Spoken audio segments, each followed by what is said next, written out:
Ja, kur duhet ta konsumojmë kafen gjatë ditës? Kafeja është një nga ritualet më të preferuara të mëngjesit për shumë njerëz në mbar botën. Sidoqoftë, ekziston një aspekt interesant për tu marrë parasysh kur bëhet fjala për të pirë kafe menjëherë pasi zgjohen nga gjumi.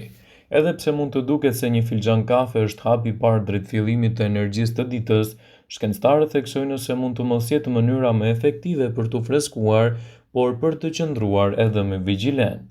Sipas njohurive të tyre është më mirë të prisni dhe të pini kafen e parë të mëngjesit, të paktën 2 orë pas jeni zgjuar nga gjumi dhe keni konsumuar mëngjesin.